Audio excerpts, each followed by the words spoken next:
तो दूसरी संख्या क्या होगी, ये क्वेश्चन है।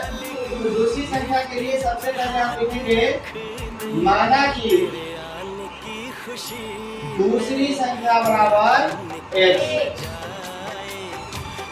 दूसरी संख्या क्या x और पहली संख्या कितना दिया है 30। पहली संख्या है आपका 30।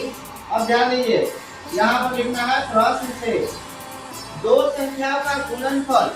गुणनफल करने का मतलब पहली संख्या को दूसरी संख्या से हम क्या किए हैं, गुणा किए हैं।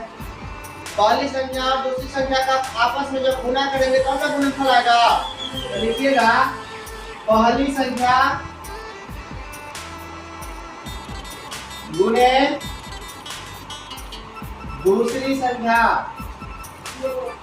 और बराबर योगफल गुणनफल।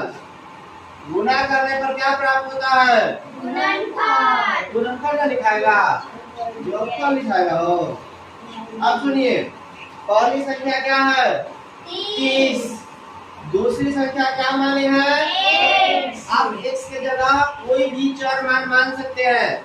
a से लेकर के z तक मानने के लिए आप स्वतंत्र है, कुछ भी मान सकते हैं। तो पहली संख्या 30 दिया था प्रश्न में, तो 30। दूसरी संख्या x और बराबर में गुणनफल क्या दिया है 3600, 3600।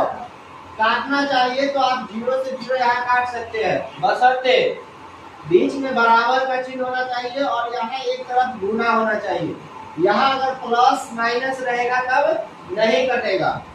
ये हो गया आपका 3 गुना x बराबर 360। x के साथ जो गुणा में होता है वो हमेशा बटा में जाता है, यानी हर के रूप में जाता है। तो x का मान निकालेंगे 360 बटा 3, काट लीजिएगा आपका आ जाएगा 120, लिख देना है। अतः दूसरी संख्या जो हमारा x था वो क्या आ गया 120। आप यहाँ पर अभिष्ट संख्या भी लिख सकते थे। हम जो लिखे हैं माना कि दूसरी संख्या, आप यहाँ अभिष्ट संख्या लेकर के भी बना सकते हैं, उससे भी कोई दिक्कत नहीं होगा, आसानी से आपका क्वेश्चन बन जाएगा। कोई दिक्कत?